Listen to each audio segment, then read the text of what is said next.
Assalamualaikum warahmatullahi wabarakatuh. Selamat siang, salam sejahtera bagi kita semua. Bapak Ibu yang hadir pada malam ini, terima kasih atas kehadirannya mengingat kami. Pada kesempatan siang kali ini, kami izinkan untuk menyampaikan sesi berbagi pemahaman dan pengalaman sebagai bagian daripada tugas aksi nyata TGP modul 1.4. Poin kunci yang kita akan bahas kali ini yakni tentang budaya positif. Ada 7 yang kita akan fokuskan. Pertama adalah perubahan paradigma belajar. Yang kedua, disiplin positif, motivasi perilaku, kebutuhan dasar, posisi kontrol restitusi, keyakinan kelas, dan segitiga restitusi. Nah, untuk kegiatan aksi nyata modul 1.4 ini dipandu oleh fasilitator kami, namanya Ibu Dr. Nek Heni Mariani, MPD. Ini beliaunya, saya kiri, kemudian sebelah kanan sebagai pengajar praktik Bu Lia Ikmalia. Dia kalau nggak salah mengajar di SMA Negeri 9 Singkawang. Mereka berdua ini mendampingi saya untuk kegiatan CGP. Nah, kita lanjut. Seksi berbagi hari ini kita ambil pada sesi sebelumnya. Saya sudah merancang tindakan untuk aksi nyata. Ini Pak ya, dimana latar belakangnya yang pertama itu adalah budaya positif berdampak besar pada prestasi akademik. Artinya budaya positif itu pengaruhnya besar terhadap prestasi akademik, termasuk juga kesejahteraan siswa dan iklim belajar. Kesejahteraan siswa ini tidak diukur dalam bentuk material, tetapi rasa aman, nyaman dalam belajar itu adalah bagian daripada dampak positif kesejahteraan siswa yang dirasakan secara langsung oleh siswa. Nah, kemudian tujuan untuk aksi nyata kegiatan perubahan pada budaya positif ini adalah untuk peningkatan prestasi akademik, kemudian penurunan insiden perilaku negatif, dan peningkatan kesejahteraan siswa. Diharapkan dengan budaya positif ini terjadi prestasi akademik siswa itu meningkat. Kemudian kegiatan atau insiden yang sifatnya negatif, indisipliner bahasanya, itu akan terjadi penurunan diharapkan ke depannya. Kemudian juga peningkatan kesejahteraan siswa, rasa aman dan nyaman di kelas maupun di sekolah, utamanya di sekolah itu meningkat sehingga siswa merasa betah di sekolah lama-lama, tidak sebentar-sebentar baru datang sudah ingin pulang. Ini bagian daripada target yang akan kita capai. Kemudian tolok ukurnya, capaiannya, terjadi penurunan insiden perilaku negatif atau pelanggaran disipliner. Kemudian peningkatan kehadiran siswa, ini yang paling juga akan kita terasa dampaknya nanti jika kita bisa melakukan budaya positif ini secara masif melalui dari kelas pembelajaran masing-masing guru, kemudian wali kelas, kaprok, hingga sekolah secara umum melalui peraturannya. Diharapkan insya Allah akan terjadi peningkatan kehadiran siswa ini yang akhir-akhir ini sudah mulai juga insya Allah ada pertanda membaik, meningkat prestasi kehadiran siswa. Kemudian juga diharapkan kalau ukurnya terjadi peningkatan prestasi akademik. Selanjutnya juga akan dilakukan survei kepuasan siswa, orang tua, dan staf sekolah. Utamanya misalnya siswa puaskah dia sekolah di sini, orang tua puaskah orang tua menyekolahkan anaknya di sekolah sini. Ini contohnya nanti akan kita laksanakan. Ini masanya, ini Pak. Yang pertama, kami akan membentuk tim kerja untuk melaksanakan budaya positif ini, baik itu melibatkan guru, staf sekolah, orang tua, dan siswa. dalam perancangan dan pelaksanaan strategi budaya positif. Kemudian akan mengadakan pelatihan untuk semua anggota tim terkait dengan prinsip-prinsip disiplin positif, motivasi perilaku dan segitiga restitusi. Hal ini sebenarnya sudah kita pahami secara teoretik, tetapi untuk praktik baiknya kita perlu juga melakukan pelatihan agar untuk memastikan cara-cara yang akan kita lakukan budaya positif itu benar secara konseptual dan dibenarkan secara praktiknya.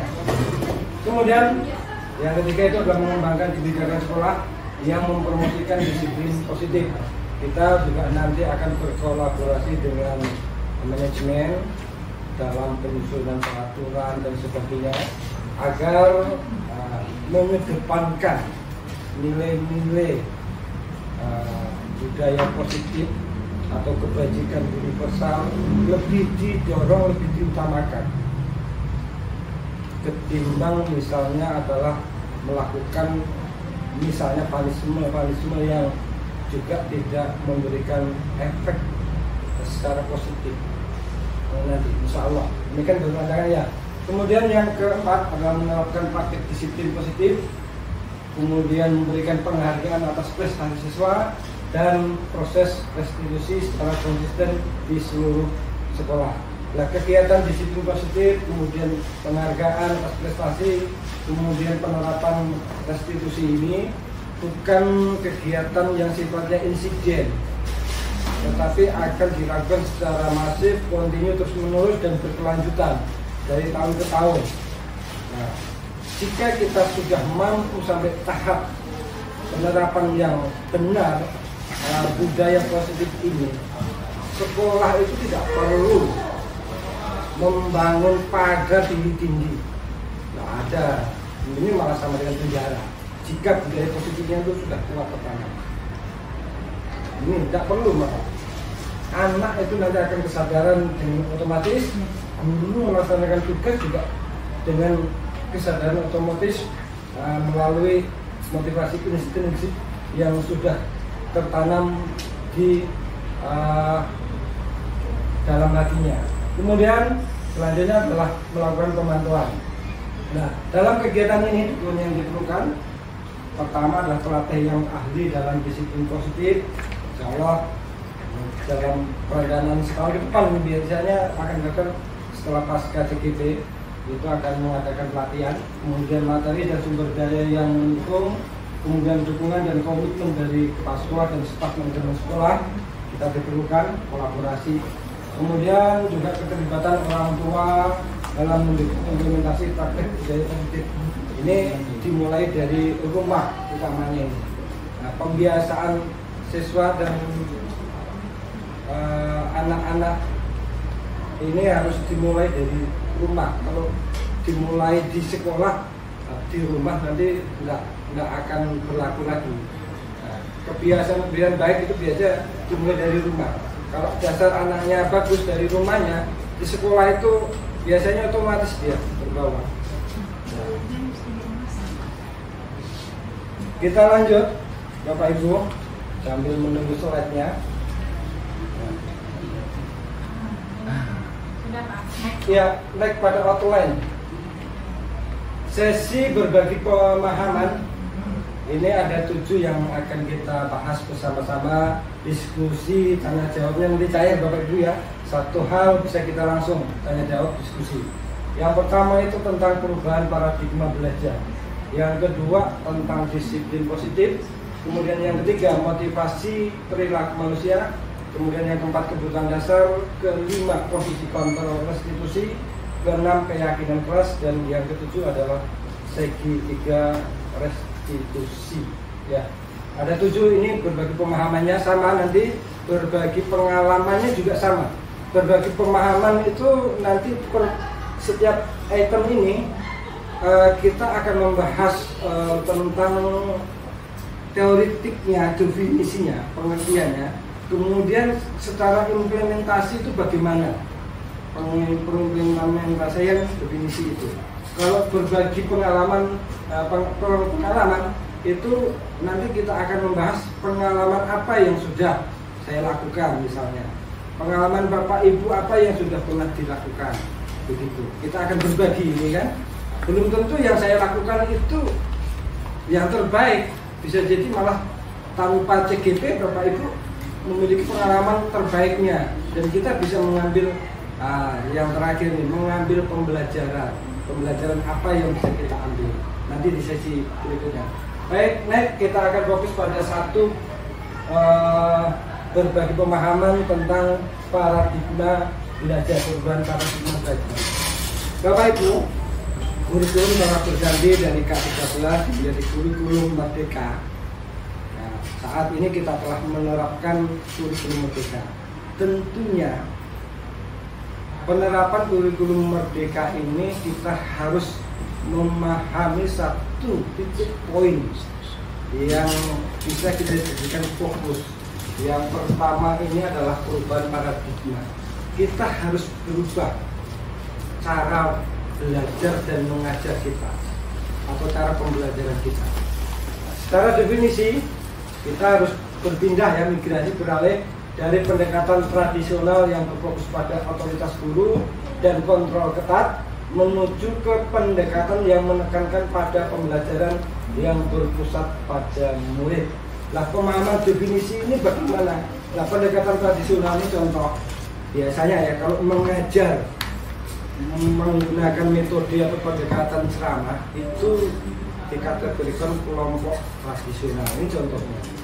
Kemudian mengajar siswanya pasif, hanya mendengarkan terus kan dari awal sampai akhir, gurunya yang ceramah terus atau yang bersibuk sendiri begitu, satu arah ya, itu dikategorikan tradisional. Maka kita harus merubah cara mengajar kita atau situasi pembelajaran di kelas kita. Kalau dulunya kita banyak ceramahnya, maka sekarang secara implementasinya kita harus pembelajarannya adalah melibatkan murid. Murid harus aktif melakukan apa begitu. Jangan gurunya yang sibuk mendemonstrasikan saja begitu, tetapi libatkan siswa mendemonstrasikan. Nah, ini yang paling penting, perubahan paradigma. Ini akan berdampak positif berikutnya. Nah, terus juga pengembangan karakter.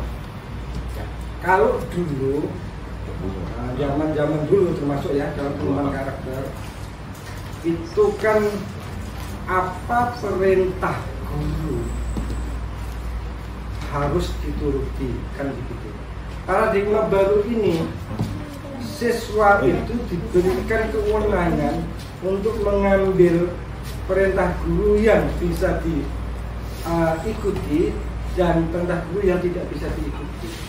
Karena merdeka ya, ada perintah yang dia tidak setuju, tetapi dalam perspektif positif ya.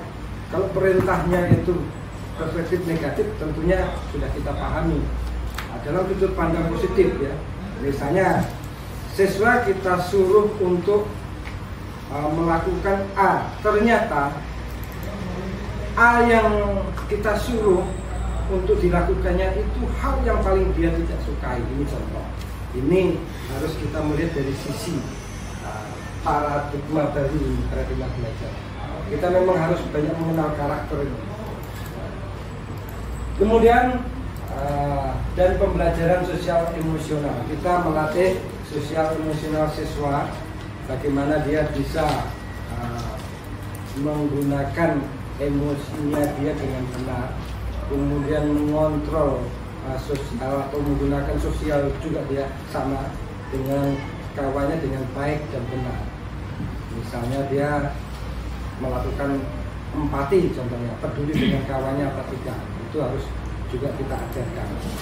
Nah, yang paling pokok ini Bapak Ibu ya, dalam implementasi, dalam pembelajaran usahakan sebisa mungkin kita melibatkan murid secara aktif dalam proses pembelajaran. Kalau pembelajaran produktif, kejuruan saya yakin rata-rata itu siswa diberikan tugas untuk melakukan mengerjakan tugas, utamanya secara mandiri utamanya ya, misalnya menggambar, lebih baik menggambar kalau konstruksi. Tetapi kalau misalnya pembelajaran agama, sejarah, Bu Salina ngajar apa Bu Salina? Bahasa Indonesia. Kira-kira pengajaran apa yang bisa melibatkan murid secara aktif di pelajaran bahasa Indonesia itu? Diskusi, seperti belajar bermain kan nanti mereka sama temannya kita juga nih Pak. Misalnya satu menyampaikan argumen, nanti temannya menanggapi. Memberikan pendapat sendiri dari tanggapan temannya. Oke. Kalau diskusi di kelas itu biasanya berjalan aktif atau pasif, Ibu Salina? Kalau siswa 70% lah Pak. Berapa? 70% ya. Berarti agak lumayan ya. Berarti anak misalnya si A ngomong A, misalnya kan, kemudian dilempar pertanyaan, siswa yang lain bisa menjawab dengan B. Berarti pembelajaran berpikir kritis sudah mulai jalan untuk anak ya. Oke, terima kasih. Kalau misalnya Pak Nuriska, pembelajaran agama, kira-kira kalau contoh implementasi melibatkan murid secara aktif dalam proses pembelajaran itu biasanya seperti apa Pak Nuriska penerapannya? Biasa menggunakan tugas kelompok Pak. Ya, tugas kelompok. Tugas kelompok ya. Oke, kan ya. Ada namanya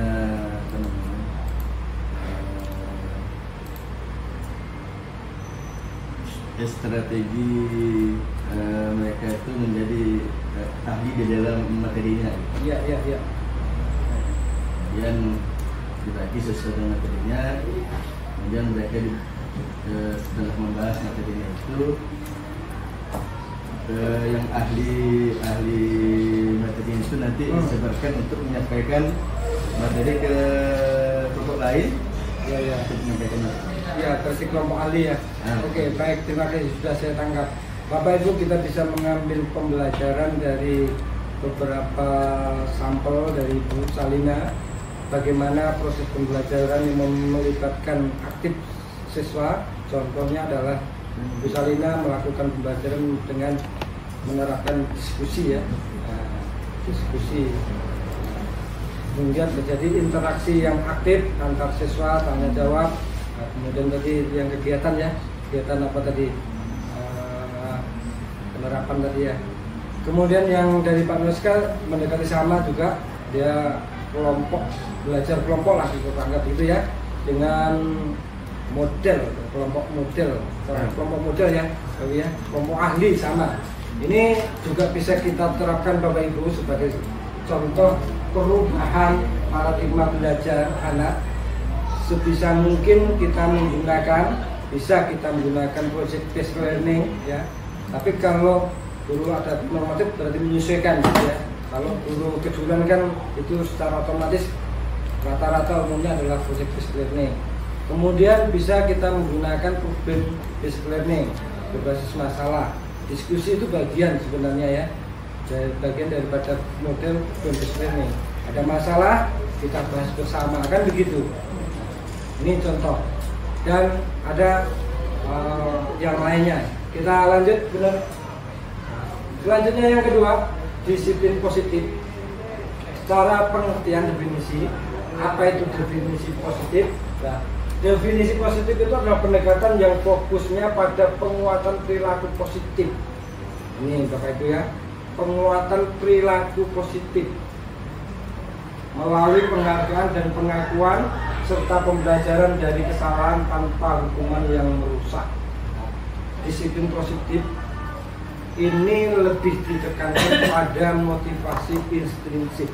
Anak itu tergerak untuk melakukan disiplin positif, sesuatu yang baik, tanpa lebih banyak dipengaruhi oleh pihak luar atau orang luar. Ya, eksternal, guru itu luar, dari luar, eksternal. Dia muncul dari dalam dirinya sendiri. Nah, kemudian yang paling pokok yang perlu kita lakukan itu apa? Ini garis-garis tebalnya ya. Kita diusahakan memberikan penguatan perilaku positif.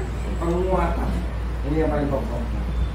boleh melalui penghargaan. Wah, bagus kerjamu, ini contoh. Itu juga penghargaan ya. Contoh misalnya melihat anak melakukan sesuatu, wah kita puji, memberikan pujian, itu adalah sesuatu yang akan memberikan penguatan pada perilaku positif. Wah, bagus sebetulnya. Lanjutkan, coba tambahkan buat ini lagi. Kalau perlu kita berikan tantangan lagi setelah kita puji. Sekalipun hasil kerjaan anak itu sebenarnya secara teoritik belum benar atau masih banyak salahnya. Contoh saja lah, misalnya pekerjaan Juniati, gambar gitu kan, dari tampak depan sampai samping sudah ketahuan salah sebenarnya. Wah, bagus. Kita lihat dari sisi positifnya, warnanya jambu, jambu ya, warna jambu. Kita pilih gitu Pak. Pak Nora lihat. Sebenarnya saya melihat ada letak salahnya gitu. Kita pilihan warna memang bagus, entah warna jambu apa gitu. Nah di situ coba kau tingkatkan ini lagi. Nah ini contoh. Mengambil pekerjaan anak dari sisi positifnya saja, sekalipun banyak yang salah gitu. Kemudian kita berikan motivasi, dorongan untuk penguatan perilaku positif, meningkatkan lagi, memperbaiki lagi, tanpa menunjukkan oh ini salah, wah langsung melemah melempem, besok tidak mau buat lagi. Ini contohnya ya. Nah secara teoretik implementasinya Bapak Ibu, kita mencoba menggunakan sistem penghargaan. Tadi contohnya ya, wah memberikan pujian, bagus. Tambah lagi, tingkatkan lagi, ini contoh penghargaan. Kemudian kalau bisa diusahakan membuat perjanjian kelas atau keyakinan kelas. Ini untuk diskusi ya, kesepakatan kelas. Kalau dalam P5PK itu komitmen kelas, semuanya sama. Perjanjian kelas, keyakinan kelas, perjanjian kelas sama. Ini tujuannya Bapak Ibu untuk mengikat mereka, kesadaran mereka agar terbiasa dengan budaya positif. Mengikat, tetapi bukan terus menyandra dia, ya, mengikat dia untuk terbiasa menunjukkan sifat positif. Misalnya, tadi sudah kita bahas contohnya ya, perjanjian kelas. Perjanjiannya masuk jam 7 kan begitu ya, paling lambat 15 menit. Nah konsekuensinya apa dibuat? Dia melakukan konsekuensi itu atas dasar kesadaran dia. Kalau kita hubungkan segitiga restitusi itu sadar konsekuensinya, dia melakukan konsekuensinya itu atas dasar kesadaran dia, bukan terus kamu kan melanggar, tidak konsekuen, cuci WC, tidak. Tapi dia, Pak, saya melakukan ini, kesalahan ini, saya bertanggung jawab, saya konsekuen, saya lakukan sebagai pengganti pengganti saya ini. Nah ini contoh. Kalau umpama kita mampu sampai ke situ, maka disiplin positif, budaya positif, insya Allah akan mendorong pada nilai-nilai kebajikan universal pada diri anak kita, dan secara otomatis juga kita sendiri. Yang kadang tanpa sadar kita juga melenceng juga dari budaya positif juga dalam keseharian kita. Nah ini kadang walaupun kita juga bisa mengontrol diri kita, menyampaikan diri kita mana hal yang baik, mana hal yang tidak baik dalam kapasitas kita sebagai pekerja. Nah ini ya, bisa perjanjian kelas tentunya, komitmen kelas boleh, atau kalau misalnya wali kelas ya boleh, perjanjian kelas juga boleh, guru boleh perjanjian kelas belajar ya, misalnya belajar mapel, nah itu boleh. Jadi tidak hanya kelas saja. Kalau dia selaku kaprok boleh perjanjian program kalian, nah, boleh. Atau keyakinan jurusan, ini contoh boleh. Atau keyakinan sekolah, dalam kapasitas sekolah, misalnya Pak Reza gitu ya, maka kan membuat keyakinan sekolah, ini contohnya. Tidak harus kelas gitu. Dan nanti dia berlaku secara menyeluruh seluruh sekolah, ini contoh. Nah kemudian yang paling utama lagi adalah memfokuskan pada pemecahan masalah.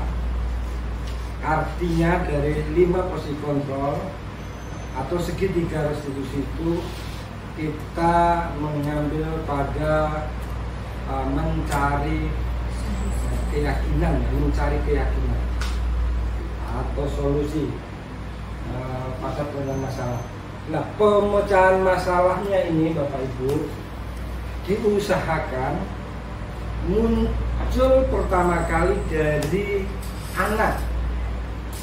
Tidak langsung kita berikan begini penyelesaiannya, tapi kita coba gali. Nah, apa kira-kira penyelesaiannya menurutmu dulu?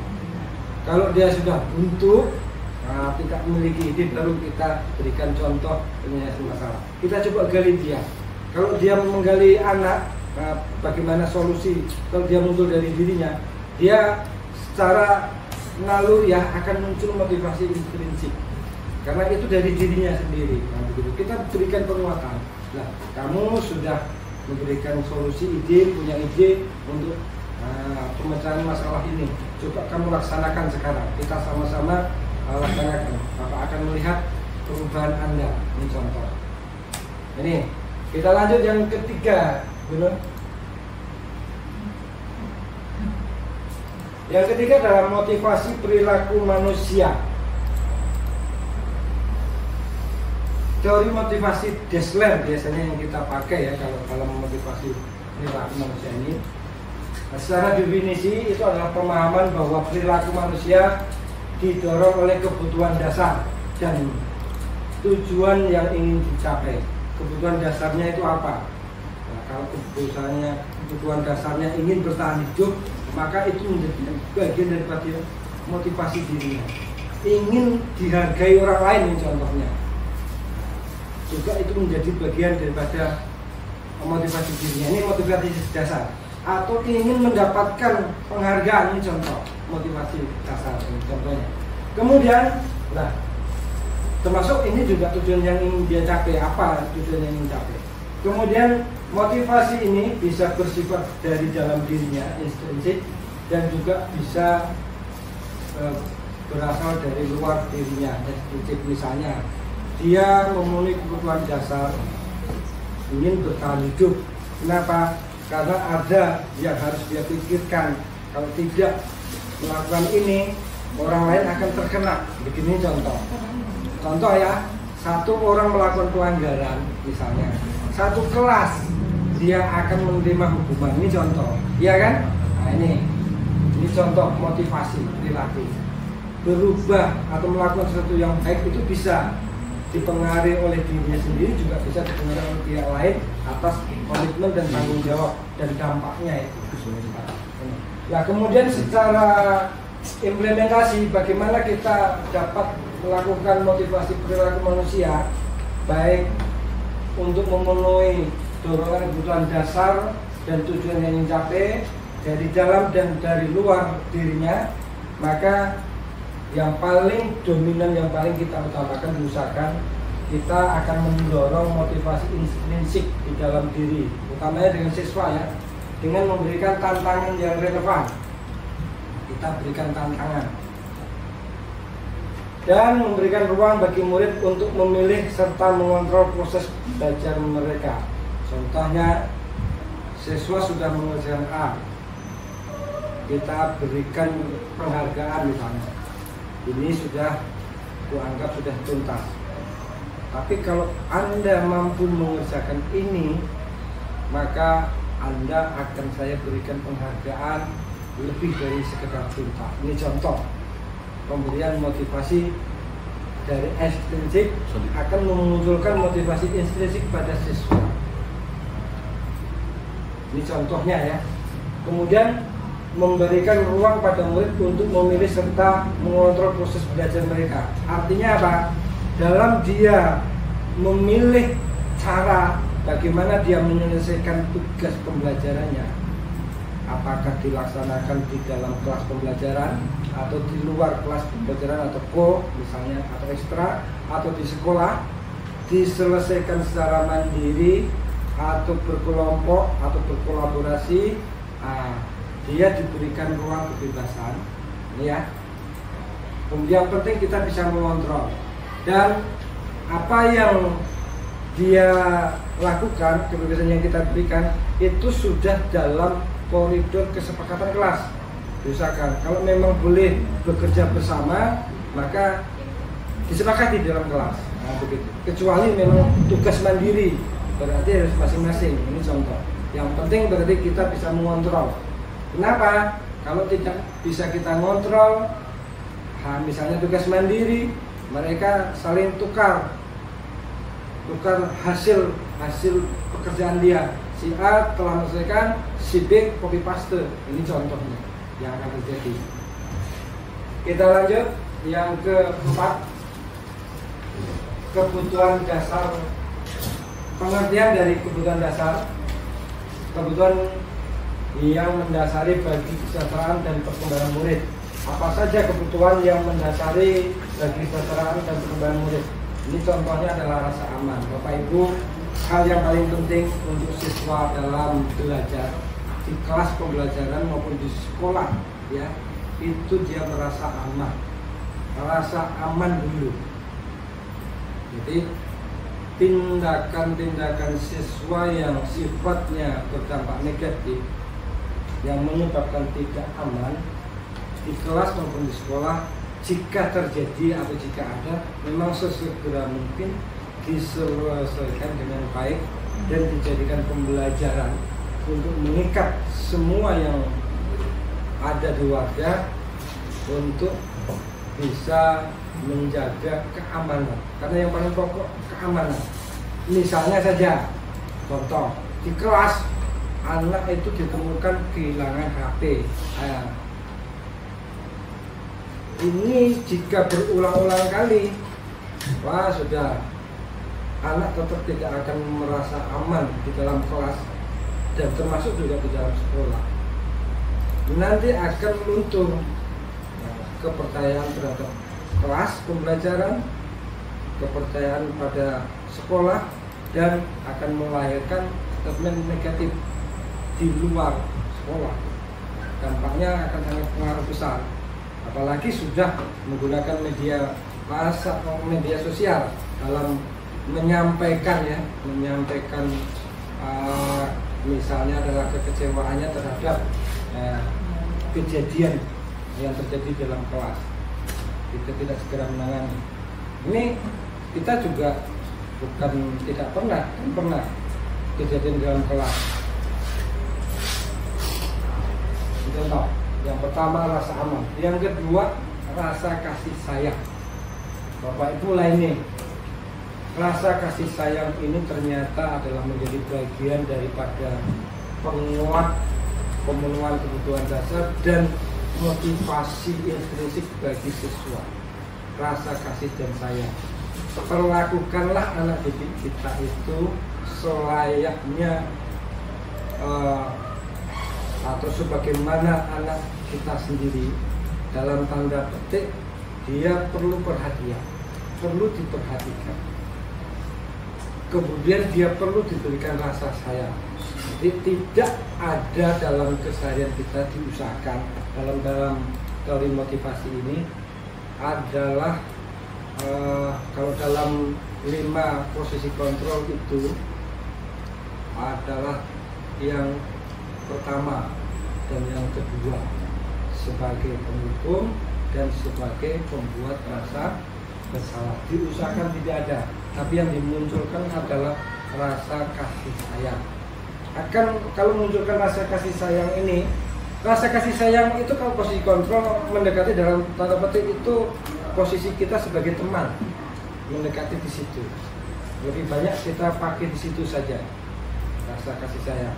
Ya, sekalipun dia melakukan kesalahan, tetapi kalau dalam bahasa halusnya menunjukkan kesalahan dia dengan cara yang halus. Kemudian memberikan sampel-sampel solusi, cara-cara memperbaiki kesalahan, baik itu hukuman atau tindakan positif lainnya, itu dengan cara kasih sayang. Dan ini bukan gampang. Itu memang yang paling cocok adalah guru yang sangat memahami ilmu psikologi. Nah, gitu. Kalau kita secara guru-guru umum rata-rata susah. Tapi kata kuncinya Bapak Ibu, kalau kita terbiasa mendidik dan mengajar anak kita, anak sendiri maupun anak orang lain di kelas pembelajarannya, di kelas belajar ya, dengan cara yang kasar, maka anak nanti kita akan melahirkan anak yang karakter kasar, baik secara verbal maupun non verbal. Yakinlah itu, dan itu akan menjadi karakter anak sendiri maupun di kelas begitu. Kalau kita terbiasa menggunakan dengan cara-cara yang verbal maupun kasar, maka dia akan nanti akan melahirkan karakter dia, jadi anak itu mewariskan karakter kasar. Maka sebaiknya kita dianjurkan memperbanyak penguatan kasih sayang. Apalagi kalau sudah usia 50 ke atas ini usahakan paling dominan itu rasa kasih sayang. Diusahakan paling dominan rasa kasih sayang. Seolah-olah anggap saja dah cucu sendiri berarti ya. Oh, mantap Pak. Seolah-olah cucu sendiri aja.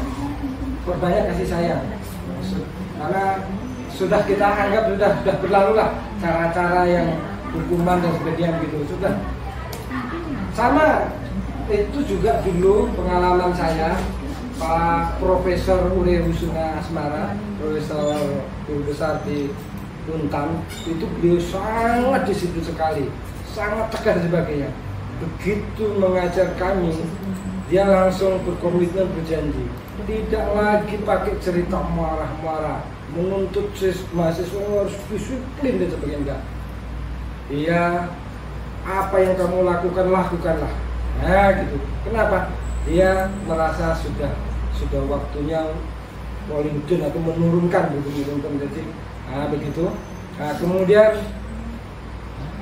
beliau berpesan kepada kami saat kami belajar, Profesor Husna Asmara, mungkin ada yang tahu lah ya kan. Nah, untuk senantiasa mengambil sisi positifnya, hanya mengambil sisi positifnya saja. Begitu. Anak melakukan perilaku yang tidak baik itu kadang disengaja, kadang tidak sengaja, kan begitu. Maka kita harus mengambil sisi positifnya, melihat dari sisi positifnya. Tentunya tetap kita akan mengontrol ya, Bapak Ibu ya. Kemudian rasa memiliki, ini penting. Anak harus memiliki rasa memiliki di dalam kelasnya. Misalnya contoh, dari rasa memiliki akan muncul dia kesadaran bagaimana kelasnya bisa bersih, ya kan, bisa aman, bisa nyaman untuk belajar, dia bisa peduli, kan begitu untuk peduli. Kemudian otonomi berarti bebas dari gangguan ya. Nah, kalau dia boleh, kalau sekolah misalnya contoh menetapkan kelas moving atau kelas tetap, ini terserah. Tetapi kalau dalam bahasa ini otonomi, memang lebih disarankan bagi kelasnya kelas tetap. Tapi tidak untuk minat juga lebih bisa saja kan membuat kebijakan kelas moving. Kelas moving konsekuensinya kadang kalau dilihat dari tanggung jawab anak-anak kita itu masih rendah. Gitu. Jam sini pindah ke sana gitu kan, tanggung jawab kelasnya terhadap kursi dan sebagainya. Kalau kulihat anak-anak ini relatif rendah. Tetapi kalau sudah budaya positif itu bagus, sekalipun itu moving terus, tidak ada masalah Bapak Ibu. Karena melihat dari pengalaman saya mengajar di SMK Negeri 7 Semarang, STM Pembangunan, STM sudah berkelas ya, sudah papan atas kelas nasional levelnya. Itu dia moving terus, kemana-mana ganti jam, pindah-pindah, ganti jam ya, itu pindah Pak. Kelasnya selalu bersih. Kenapa? Budaya positifnya sudah bagus. Nah, jadi kata kunci kalau budaya ini sebenarnya sekolah makin besar, maka budaya positifnya seharusnya makin bagus. Nah ini, maka kalau misalnya kita sekolah sudah besar, budaya positifnya belum bagus, kita sama-sama memperbaiki, menguatkan budaya positifnya. Kalau budaya positifnya belum bagus ya, nah, maka kita sama-sama melakukan perubahan. Nah, secara implementasinya, Bapak Ibu, mari kita sama-sama memastikan bahwa lingkungan belajar yang mendukung kebutuhan emosional dan psikologis murid seperti rasa aman dan diterima dalam komunitas belajar lah. kita sama-sama pastikan anak merasa aman ya, dan merasa nyaman di kelas maupun di sekolah. Nah, mungkin ada pengalaman kita berbagi tentang kebutuhan dasar ini. Pak Andreas, silakan Pak Andreas. Komentarnya. Rasa aman, rasa nyaman di kelas ini kulihat di jurusan bangunan di belakang ini anak sudah sangat tinggi. Silakan Pak Andreas. Kuncinya satu ya, bikin suasana menyenangkan. Dan anak merasa betah gitu aja. Betah ya. Terima kasih. Dan jangan dipaksa untuk belajar. Karena anak kemampuannya terbatas loh. Ya, ajak bermain. Pak Ardi, gimana melihat kebutuhan dasar ini, rasa aman, nyaman, rasa memiliki dan kasih sayang ini? Ya, itu rasa kebebasan. Kebetulan kita kan dicanangkan di bengkel kan ada tempat yang bagus, enak. Kelas sebelah ada AC, kelas sebelah hari kipas angin, waktu istirahat pun main-main di dalam, walaupun pakai game, enak. Ya, walaupun dia nggak ikut sama-sama, 2-3 orang kantin, titip pada titip enak, dia rasanya enak. Ya rasa aman. Tempatnya rasa aman. Rasa aman. Iya. Bengkel bersih, halaman enak dipandang. Ya, sepintas kalau saya lihat itu kan kalau tujuan bangunan di belakang, mana di belakang, itu mereka tidak sedikit pun atau sedikit kemungkinan tuh pengen cepet balik gitu ya. Dia tahan, betah di situ. Entah apa yang mereka terserah kayak gitu ya. Tapi ada rasa. Saking betahnya tidur ya. Saking betahnya tidur di kelas. Saking betahnya tidur di kelas. Oke. Itu enggak apa-apa. Tapi rasa nyaman dulu kan. Kita lanjut benar. Yang kelima, posisi kontrol restitusi. Tadi sudah kita bahas, juga sudah dibahas oleh pemateri sebelumnya. Kita hanya memahami dari sisi definisi dan implementasinya. Definisinya posisi kontrol restitusi itu adalah pendekatan yang mengelola kelas yang berfokus pada pemulihan hubungan. Nah, posisi kontrol restitusi berarti 5 posisi kontrol itu ya Bu ya. Bapak Ibu ya, sebagai pendukung, pencari kesalahan, sebagai teman, kemudian sebagai pemantau, ya kan, dan sebagai manajer itu fokus utamanya adalah pada pemulihan hubungan dan perbaikan perilaku. Jangan sampai terjadi hubungan yang tidak baik antara guru dengan siswa. Itu sebenarnya begitu. Kata kuncinya begitu. Kenapa? Karena takutnya siswa itu misalnya ya posisi kontrol yang kita pakai hukuman. Tiap hari siswa itu kan kita hukum misalnya tiap hari atau tiap minggu. Dia menyimpan dendam. Itu yang dikhawatirkan. Boleh Dessler ini salah, bikin Dessler penggunaan 5 posisi kontrol restitusi. Akhirnya dia menunggu keluar. Ini juga pernah kami menemui hal ini, tetapi bukan saya, kawan saya. Waktu mengajar di SMA Negeri Samalantan. Sebenarnya dia itu pendeta di dekat-dekat sini sebenarnya. Itu garangnya minta ampun. Dia asal dari belah NTT atau Polres begitu kan. Apa yang terjadi Bapak Ibu? Siswa-siswa itu sekuang-kuang nyegat di tengah jalan di luar. Ditunggu memang. Zaman dulu kan siswa belasannya itu masih agak besar-besar begitu. Ditunggu. Akhirnya gurunya tidak berani balik. Karena tahu kan udah ditunggu. Ini contoh. Untungnya saat ini kita tidak pernah mengalami di sini. Saya belum pernah jumpai yang seperti itu siswa. Sekalipun kita ya posisi penghukumnya, posisi kontrol sebagai penghukum, tetapi tidak sampai menumbuhkan rasa dendam yang kuat pada anak. Pengalaman juga, walaupun bukan saya, kawan saya, kalau yang tadi itu SMA Negeri Samalantan, yang kedua itu di SMA Harapan Bangsa Samalantan. Di bawahnya, sekolah bawahnya lagi, dia kelas siang sore. Kami sedang duduk istirahat, guru-guru ya di kelas. Jam istirahat ngajar gitu kan. Tiba-tiba satu siswa itu datang langsung ninju salah satu guru. Tinju, benar lah, mungkin lupa sebagainya. Sempat gurunya itu berdiri dan meninju balik begitu, tapi secepat juga kawan-kawan itu melerai. Akhirnya kawan guru lapor ke polsek kan begitu. Berdua sama-sama dijemput langsung, diselesaikan. Anak karena guru itu tidak terima, guru asalnya naik baris itu sama kalian juga ya. Nah gitu. Siswanya di penjara di apa namanya, di rumah tahan kan di polsek gitu. Ya karena tidak terima gurunya. Masalah itu terjadi di dalam kelas. Kita sama-sama tidak tahu guru yang lain.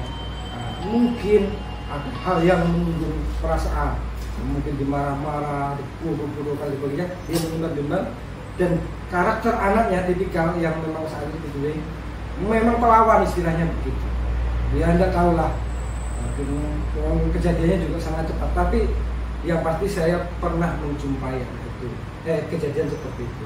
Ya, kita berharap, ini kan harapan William Gisler dengan memperkenalkan 5 posisi kontrol itu jangan sampai terjadi dalam kelas pembelajaran kasus-kasus seperti itu. Siswa nunjuk, kalau misalnya penghukum guru ninju siswa kan bisa, ibaratnya begitu ya. Tapi kalau siswa ninju gurunya itu luar biasa. Nah itu yang susah. Ini juga 1996 pernah saya jumpai di SMK Negeri 7 Semarang, STM Pembangunan waktu ngajar. Saya diajak kesesuaian sekarang, waktu itu ya kalau sekarang dia sudah jadi Kepala Dinas Provinsi Jawa Tengah. Saya diajak berdua, ayo Pak Santo ikut saya. 96 kalau salah, kalau tidak 96 ya. Nah, sekitar tahun 1996. Saya diajak. Ada 2 siswa kasus, ya. Perkalian membawa senjata tajam pisau lipat, ya kan? 1 terluka, kalau nggak salah perutnya, tusuk gitu, berdarah gitu kan. Kemudian ditangkaplah yang melukai gitu kan, langsung ditinju. Wah, aku pun kaget ya. Zaman dulu kan biasa ya kekerasan fisik. Tinju perutnya langsung tersungkur. Ya, kira-kira 2 meter lah tersungkur gitu langsung. Finalnya tidak lagi menggunakan rapat-rapat lagi, panggil orang tua tidak ada lagi, langsung yang menggunakan senjata tajam langsung out, langsung dikeluarkan. Kemudian yang terluka tertusuk ya. Pokoknya tahunya final itu dia, bagian proses Indonesia nggak kurang terlalu ngerti karena waktu itu kan hanya begitu cepat anunya kan, maksudnya kan langsung di penalti stop out 3 bulan. Stop out 3 bulan itu otomatis anak itu tidak naik kelas. Nah begitu. Yang satu yang boleh senjata langsung dikeluarkan. Kalau dulu kan sekolah di SMK 7 itu rata-rata semuanya programnya 4 tahun ke sana, kelas 4 tahun. Ya, jurusannya kalau di konstruksi aja bangunan air, bangunan gedung ya, sipil basah, sipil kering gitulah, 2 jurusan. Batu beton nggak ada waktu itu ya, 96. Tapi yang pasti sekolah sana dulu, karena mungkin sekolah kelas nasional ya, budaya positifnya luar biasa, sungguh luar biasa, dan memang impaknya ya juga bagus. Siswanya itu dasarnya otaknya cerdas dasarnya, karena kelas sekolah unggulan, kelas siswanya siswa pilihan gitu.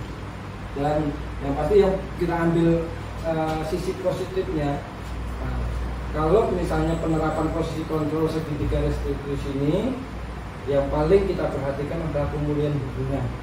Jangan sampai guru dengan siswa itu saling sedendaman gitu, yang kita ambil hikmahnya, baik di sekolah maupun di luar sekolah, begitu ya. Nah, kemudian diharapkan ada perbaikan perubahan perilaku pada diri siswa dan gurunya juga. Bukan hanya siswa yang kita tuntut berubah perilaku baiknya, tapi gurunya ya juga sama. Kita juga harus bercermin, benarkah yang saya lakukan itu? Nah begitu juga kita harus bercermin, oh ternyata saya juga salah. Ada baiknya juga sama-sama minta maaf, kita memperbaiki hubungan kan. Mohon maaf saya kilap, mungkin lewat emosi kan gitu ya Bapak Ibu ya. Ada waktunya kita silap. Nah, juga yang kita lakukan tidak selalu benar, atau waktunya kita itu melampaui juga. Kita harus dengan terbuka, karena kata kuncinya adalah memperbaiki perilaku, memperbaiki dan pengurus adalah pemulihan hubungan. Kita juga perlu merefleksi diri kita sendiri tanpa harus ditegur oleh atasan atau orang lain gitu. Tapi kita harus juga bercermin pada diri kita sendiri. Dan ini refleksi konsekuensinya kan Bapak. dan perbaikan perilaku siswa dan guru juga sama ya, agar memahami dampak dari tindakan dan mencari cara untuk memperbaikinya sama-sama. Ini bukan hanya siswa saja yang kita harapkan, tapi kita juga sebagai guru. Oke, sampai di sini posisi kontrol. Mungkin ada yang ingin tanyakan atau ingin berbagi praktik pengalaman, silakan, bebas ini Pak Sarip. Ada yang ingin sampaikan? Saya ingin dengar suara Pak Sarip. Posisi kontrol ini walaupun mungkin tidak jam terbangnya belum cukup biasanya gitu ya, tapi mungkin punya pengalaman yang unik di tempat lain boleh, di sekolah kita sendiri juga boleh. Nah, bisa kita jadikan pembelajaran. Silakan Pak Sarip.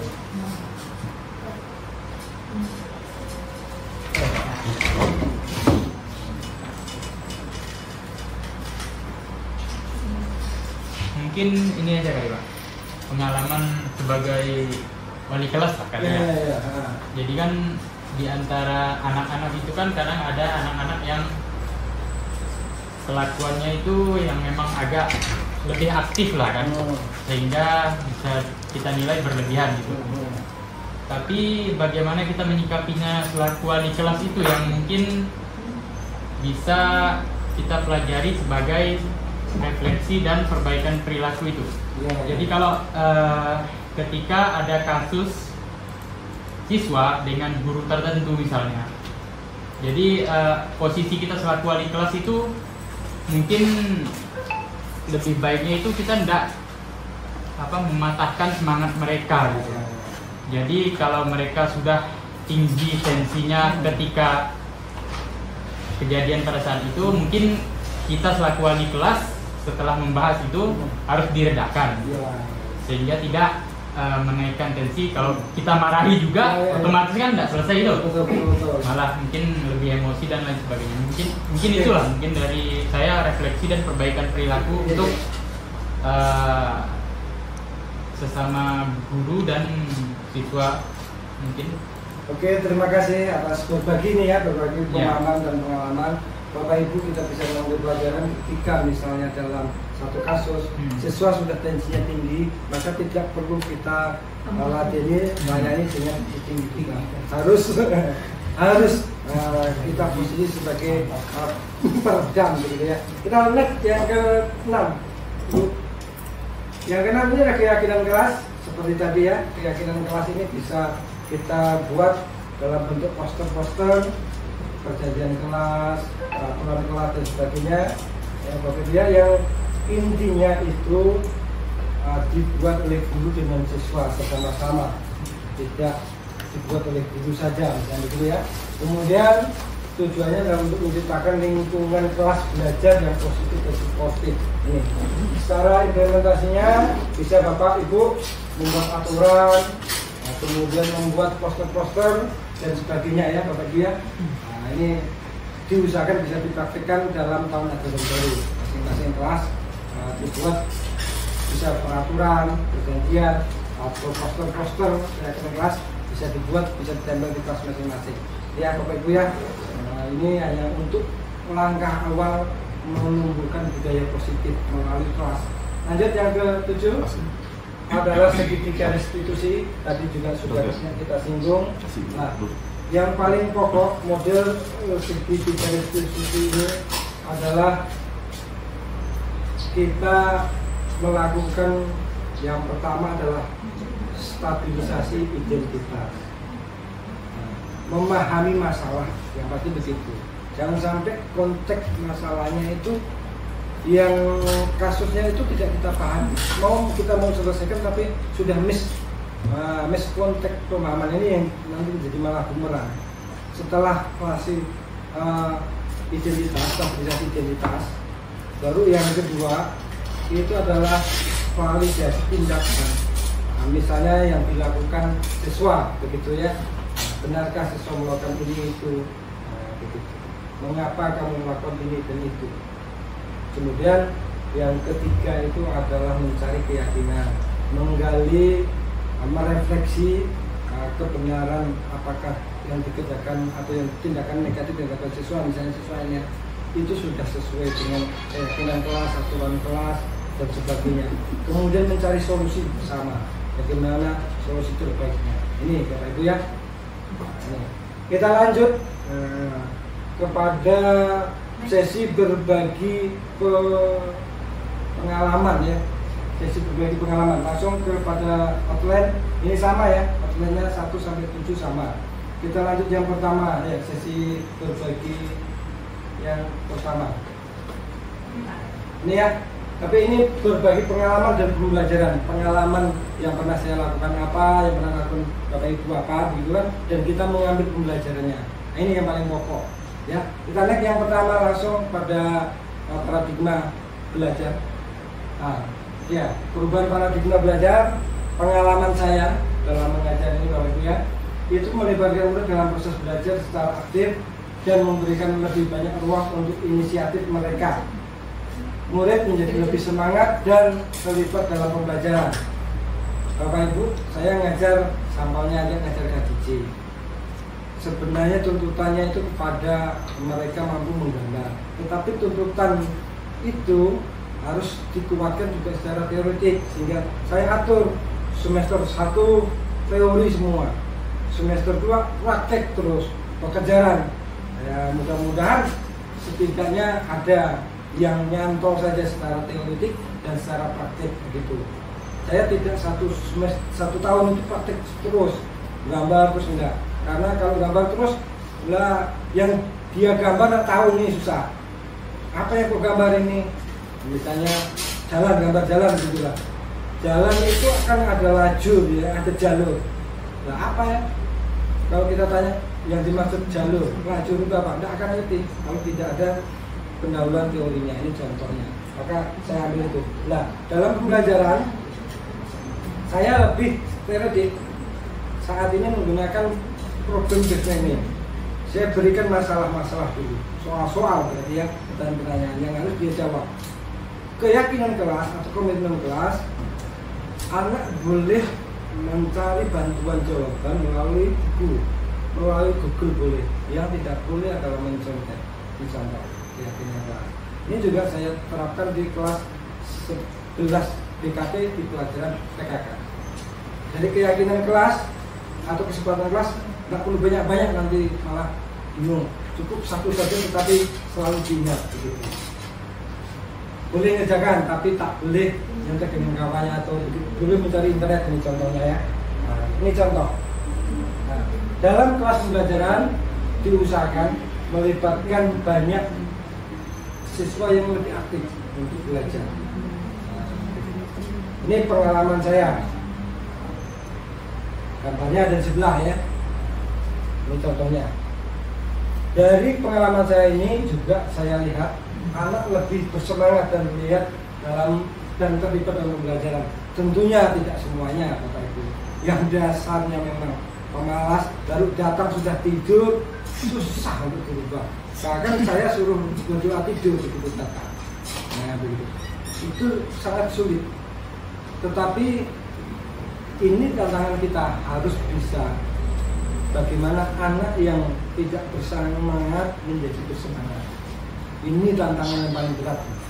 Ini kenapa diusahakan dalam satu kelas itu keberhasilannya itu sama-sama berhasil, tidak ada yang terlewatkan. Begitu harapan kita. Nah, ini masih sulit, tetapi untuk bersemangat dan terlibat ini sudah muncul, ya Bapak Ibu ya. Nah, kemudian pembelajaran kita ambil Bapak Ibu ya, paradigma belajar yang berpusat pada murid ini mampu meningkatkan kemandirian dan rasa tanggung jawab. Jika pembelajaran berpusat pada murid ini bisa meningkatkan kemandirian, anak mengerjakan secara mandiri. Nah, tidak mau selalu tuntut, bertanggung jawab. Nah, kemudian yang kedua, Bapak Ibu, benar? Ya, ada disiplin positif. Yang pertama, ini pengalaman pribadi saya juga melakukan posisi sebagai pendukung, pencari kesalahan di sekolah maupun di rumah. Itu juga biasa saya lakukan waktu itu. Tapi sekarang sudah mulai berubah, menempatkan diri posisi sebagai teman dan sebagai pemantau. Ini lebih banyak ke arah situ saya. Nah ini menggantikan hukuman yang penghargaan dan pengakuan atas perilaku baik.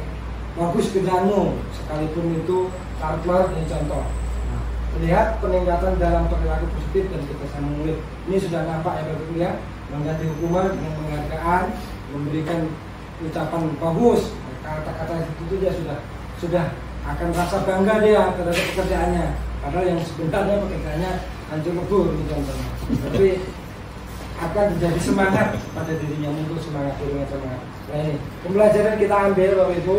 Nah, disiplin positif ini ternyata bisa efektif ya, untuk membangun lingkungan belajar yang kondusif dan mendukung perkembangan karakter murid. Kita lanjut yang ketiga, motivasi perilaku manusia. Dari pengalaman Bapak Ibu, saya memberikan tantangan yang relevan dan memberikan otonomi lebih kepada murid. Nah, kemudian murid menunjukkan motivasi yang lebih tinggi dalam belajar. Contoh, tantangan. Sebenarnya pelajaran menggambar jalan jembatan itu hanya sampai misalnya, karena yang terkejar sampai 2D-nya saja, itu jalan 2D, jembatan 2D. Begitu misalnya anak-anak yang sudah selesai kita berikan tantangan untuk menggambar 3D. Nah ini Bapak Ibu pengalamannya. Murid menunjukkan motivasi yang lebih tinggi, tetapi tidak dalam satu klasikal semua. Hanya anak-anak yang telah berhasil menyelesaikan step 1, step 2, step 3 sebagai tantangan. Terakhir hanya dari 24 hanya 1 yang sudah setor 3D-nya sebagai tantangan. Ini contoh. Bapak Ibu juga begitu dalam nanti mengajar, mungkin punya pengalaman. Ada misalnya tugas pokok wajib gitu ya, ada yang tugas sifatnya tantangan. Jadi usahakan kita akan melakukan anggap saja sebuah kegiatan pembelajaran gabungan tugas terstruktur ya Bu ya, tugas struktur dengan tugas tantangan dikombinasikan. Tugas terstruktur itu kadang terkait dengan mata pelajaran materi begitu. Tantangan itu belum tentu Bapak Ibu, belum tentu terkait. Contoh misalnya membuat maket di rumah gitu, ini tantangan. Coba kamu praktekkan buat maket. Nah, contoh ini kita buat dalam bentuk tantangan. Kadang terkait dengan materi pelajaran, kadang juga tidak terkait. Ini tetapi diupayakan ke depannya kita coba membuat sebuah tantangan. Ada nggak dampak positifnya terhadap perubahan hasil belajar anak gitu. Tantangan-tantangan itu. Nah, kita lanjut. Yang keempat, kebutuhan dasar. Nah, pengalaman Bapak Ibu, saya menciptakan lingkungan yang aman dan mendukung kebutuhan emosional siswa. Saya cenderung relatif kecil marah-marah dengan siswa, berarti kita anggap anak aman. Kemudian anak merasa nyaman ketika kelas pembelajaran karena saya tidak pernah atau sangat jarang menyalah-nyalahkan langsung di depan mata dia, apalagi dalam kelas pembelajaran, jarang. Kemudian mereka yang pasti merasa nyaman dan aman. Kadang kelewat aman dan nyaman mereka bisa tidur tiduran. Nah ini yang perlu kita posisi kontrol ya. Nah ini perlu kita kontrol budaya belajarnya yang penting sebenarnya. Nah ini pembelajaran yang kita ambil Bapak Ibu, jadi merupakan lingkungan yang mendukung. Ini pembelajarannya adalah kita ternyata telah memenuhi kebutuhan dasar murid, yakni kebutuhan dasar itu adalah fondasi yang paling penting untuk kebersihan belajar, rasa aman, nyaman gitu ya, itu paling penting ternyata menurut dari Desra, paling penting aman dan rasa aman, rasa nyaman, tidak ada rasa terintimidasi, dipaksa-paksa. Sebenarnya juga dipaksa itu bagian daripada proses pembelajaran, tetapi memunculkan rasa motivasi intrinsik ini yang paling perlu kita utamakan. Kita lanjut. Yang kelima adalah posisi kontrol restitusi. Nah Bapak Ibu, posisi kontrol restitusi ini kalau pengalaman saya membuat aksi nyata ya kemarin dasar itu menggunakan pendekatan restitusi dalam mengelola perilaku murid. Saya mengambil 2 kasus ya kemarin itu ya dalam video. Kasus pertama itu siswa menyontek di kelas. apa yang harus kita lakukan menangani anak menyontek, ditemukan anak menyontek di dalam proses ujian. Nah ini saya berharap juga guru konseling BK itu banyak membuat video-video itu untuk itu.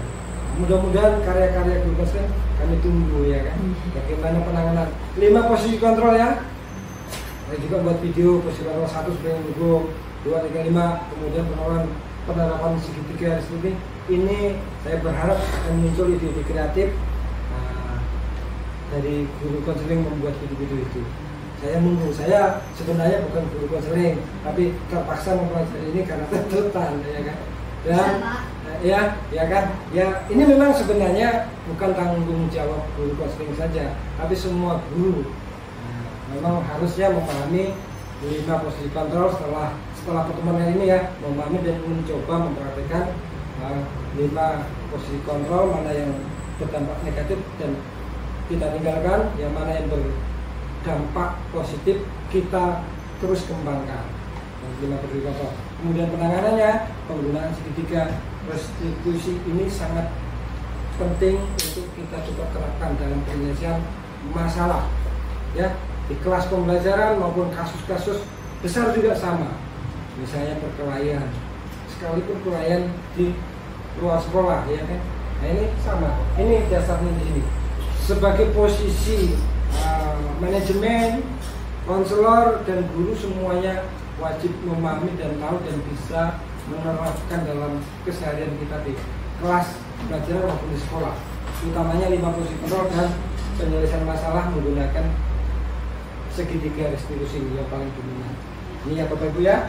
Nah, kenapa pembelajaran yang bisa kita ambil ternyata restitusi membantu membangun hubungan yang lebih baik antara guru dan murid serta meningkatkan rasa tanggung jawab murid. Ini ternyata ada sisi positifnya, begitu. Sisi positifnya tinggi. Oke, yang keenam Bapak Ibu adalah keyakinan kelas. Pengalaman saya menyusun aturan kelas bersama murid dan mendiskusikannya nilai-nilai yang paling penting. Nah, kalau saya itu ada contohnya di situ, apa itu jujur, kemudian tanggung jawab dan empati, ya ada 4 ya dalam kelas. Contoh, ada 4 kalau salah, buat teman kita tampilkan itu mungkin di lembar berikutnya kalau salah ya. Kecilkan saja Bapak benar. Nah ini diusahakan masing-masing kelas baik sebagai guru mata pelajaran, wali kelas ya, masing-masing membuat aturan kelas atau keyakinan kelas. Tidak perlu banyak-banyak Bapak Ibu ya.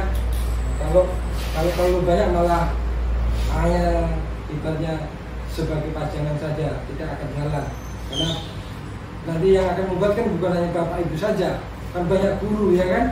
Cukup 1 saja. Mengerjakan soal tidak boleh nyontek kawannya. Ini contoh saja kalau seperti saya yang sudah saya lakukan. Yang dibolehkan adalah boleh menjawab mencari bantuan Mbak Google, boleh malah. Tapi nyontek kawannya kamali. Ini contoh saja. Hanya mengambil 1. Jadi kita fokus saja ya. Jangan terlalu banyak nanti malah tetap tidak akan berjalan juga. Nah, pembelajaran yang kita ambil dari keyakinan kelas, Bapak Ibu, kita berusaha mencoba melibatkan murid dalam menyusun aturan. Dengan melibatkan murid ini akan muncul rasa tanggung jawab, nah itu kelas, termasuk memunculkan rasa tanggung jawab. Kalau muncul rasa tanggung jawab berarti motivasi intrinsik. Kembali lagi motivasi intrinsik yang akan kita harapkan. Baik, yang terakhir yang ke-7. Nah, yang ke-7 adalah segitiga restitusi ya. Pengalaman saya sama ya. Di situ sampingnya juga ada. Saya menggunakan segitiga restitusi dalam menangani konflik dan kesalahan. Murid belajar untuk mengulangi kesalahan mereka dan mencari cara memperbaikinya. Yang sudah saya tayangkan di video. Kalau di dunia nyata saya pernah menyelesaikannya. Kasus ini kita buka kasus Tegar salah. Dan kawan-kawan, mereka mengupload gambar-gambar porno dalam grup. Nah begitu. Sebenarnya saya juga tidak tahu. Yang tahu Pak, siapa itu Pak Derajat begitu. Pak Derajat menemui saya begitu kan. Nah, terus menunjukkan bukti-buktinya kan. Barulah panggili mereka, kemudian bukan di sidang ya. Dulu ya bahasanya sidang, kalau sekarang bahasanya kita melakukan segitiga restitusi bahasanya. Kalau dulu bahasanya sidang ya kan, makanya anak sudah takut dulu gitu kan. Kalau sekarang pembicaraan. Nah dulu pernah kasusnya si Tegar salah, masih zaman belajar zaman COVID ya salah masih dekat-dekat COVID itu pernah dia banyak ya, entah ada videonya nggak tahu, banyak gambar-gambar porno mau diupload, mungkin dikira derajat saya itu tidak dalam grupnya gitu, tidak dalam grupnya. Jadi dia kalau salah memang kelas dia gitu ya, tapi kita ada masuk di situ. Nggak tahu lah Pak Suwardi mungkin tahu waktu itu ya kasusnya. Kita buat perjanjian, saya tunjukkan Anda telah melanggar undang-undang ITE ya, pasal sekian. Tunjukkan juga pelanggarannya, dia pahami resikonya ini. Dan dia dulu juga membuat komitmen tidak sampai mengundang orang tuanya, kita selesaikan bersama waktu itu. Selesai juga aman. Kalau ada masalah saya kira siswa cenderung relatif tidak memberontak, tidak melawan jika memang dia melakukan kesalahan, kecuali dia merasa memang kuat tidak melakukan kesalahan, dia biasanya secara otomatis melakukan perlawanan yang membela diri. Itu hal yang saya wajar. Ketika ada perlawanan diri maka kita perlu perhatikan, tak perlu kita memaksakan mencari kesalahan, tetapi memastikan validasi tindakan dan menstabilkan identitas. Berarti begitu. Ada perlawanan cenderungnya, kecuali dia memang jago acting, beda ceritanya. Ada kecenderungannya memang dia potensinya memang tidak melakukan kesalahan. Ini contohnya misalnya begitu. Dia kena imbas, kena dampak atau bagaimana. Ini naluri ya pembelaan itu. Oke, kita lanjut. Ini adalah contoh-contoh Bapak Ibu keyakinan kelas ya. Ini sudah sampai kesimpulannya. Dari kegiatan sesi berbagi pemahaman dan pengalaman dapat kita simpulkan Bapak Ibu bahwa dengan menerapkan konsep-konsep ini, baik itu adalah paradigma baru, fungsi kontrol hingga tiga restitusi, guru dapat menciptakan lingkungan belajar yang lebih positif. Ini harapannya ya, Bapak Ibu guru dapat menciptakan kelas pembelajaran yang lebih positif. Kemudian mendukung perkembangan secara umum, secara keseluruhan, holistik, dan meningkatkan kualitas pembelajaran. Kalau kualitas pembelajarannya meningkat, maka prestasi akademik siswa juga akan meningkat. Ini secara otomatis. Proses bagus, maka nanti hasil juga akan bagus. Ini bagusnya hasil itu ada di proses pengetahuan. Oke Bapak Ibu, yang berikutnya ini adalah contoh-contoh poster yang sudah saya buat. Ini tentang kejujuran, contohnya jujur lebih hebat, berani jujur, berani sukses. Ini contoh. Kemudian keyakinan program studi ini saya mengambil bukan kelas tapi program studi. Nah ya, boleh kelas, boleh. Disiplin adalah kunci keberhasilan. Ini ya. Ini kalau model keyakinannya seperti ini, beda dengan peraturan atau perjanjian. Misalnya tadi kalau kalimat negatif benar, tidak boleh datang terlambat. Itu bukan keyakinan kelas, tetapi peraturan kelas boleh atau disiplin kelas boleh. Kalau keyakinan kelas begini redaksinya, diusahakan tidak menggunakan kalimat negatif saja, kalimat positif saja. Bukannya tidak boleh sebenarnya, boleh saja tapi kurang baik gitu. Kita biasakan menggunakan kalimat yang positif saja. Kalau membiasakan kalimat positif, maka kita akan terbiasa juga berpikir positif. Makanya kalau kuesioner itu positif negatif pasti 70 hingga 80% itu positif. Paling negatif itu sedikit persentase, paling banyak 20%. Kenapa? Kalau tak berpikirnya terbalik, begitu kan? Kalau biasa terbalik, segala sesuatunya nanti kita melihat dari sudut pandang yang terbalik terus. Karena ada waktunya kita melihat dari sudut pandang yang positif. Yang utama kan? Ada waktunya hanya sedikit, tapi kita melihat dari sudut pandang yang terbalik atau yang sudut pandang negatif. Ini contohnya. Kita menggunakan kalimat yang positif saja. Kemudian berikutnya, ini kan masih poster ya. Nah ini poster berikutnya yang ketiga itu tanggung jawab. Tanggung jawab adalah fondasi kepercayaan, ambil tanggung jawabmu, raih impianmu. Ini contoh kalimat. Empati atau peduli ya. Empati adalah jembatan menuju pengertian. Rasakan dengan hati, dengarkan dengan hati. Ini contoh kalimat ini. Usahakan Bapak Ibu di tahun baru kita mulai merancang di kelas-kelasnya dengan satu boleh aturan, boleh kegiatan kelas untuk mencoba membuat kelas pembelajarannya berbudaya positif. Nah, selengkapnya contoh penerapan segitiga restitusi bisa dilihat di kanal YouTube dengan link yang punya. Jangan lupa like dan share serta komen. Ini pesan sponsor. Nah ini bisa dilihat. Ya Bapak Ibu ya, sampai di sini mungkin Bapak Ibu ada yang bisa kita cerita berbagi pengalaman. Jalan, silakan yang ada. Pas.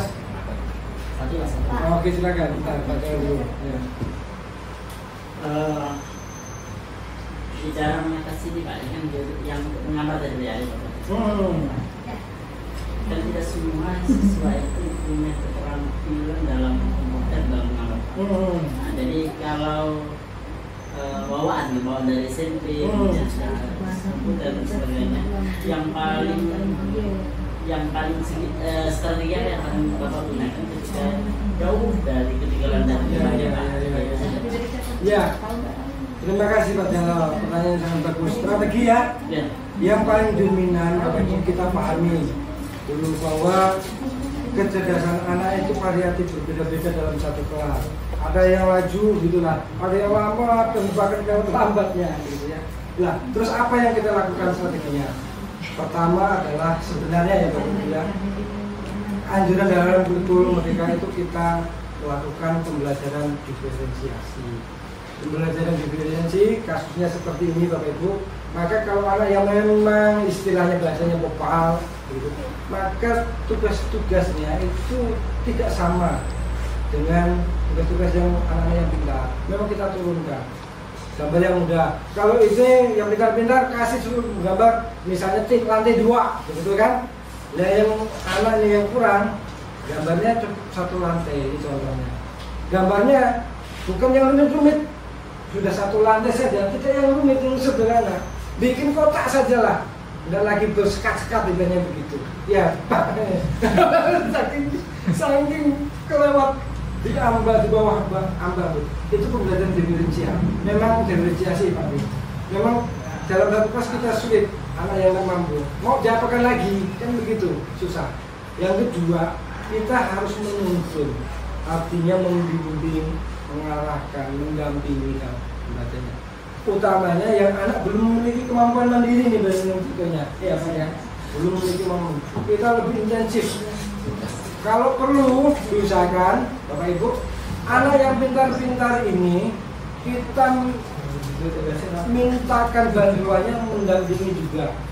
Siapa tahu dengan kawannya itu lebih enak komunikasi. Walaupun kawannya juga garang juga nyangka-nyangka, tapi mereka dia tidak terasa tertekan gitu. Nah, gitu ya kan?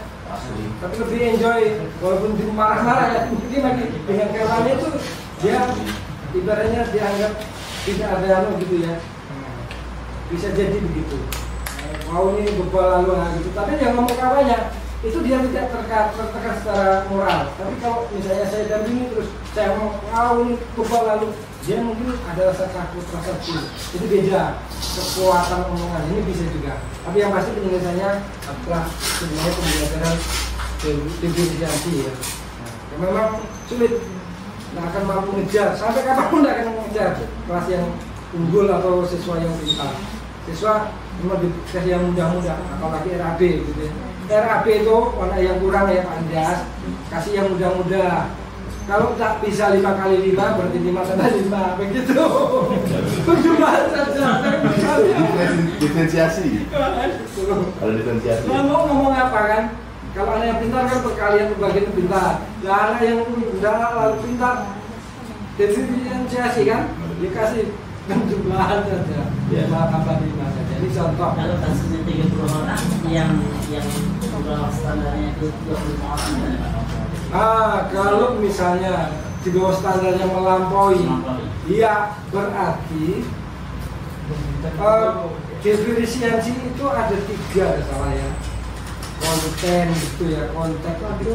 Nah, kontennya kita turunkan. Misalnya materinya ya. Kalau dalam bahasa awal itu KKN itu ada tingkat kesulitannya. Kita turunkan semua.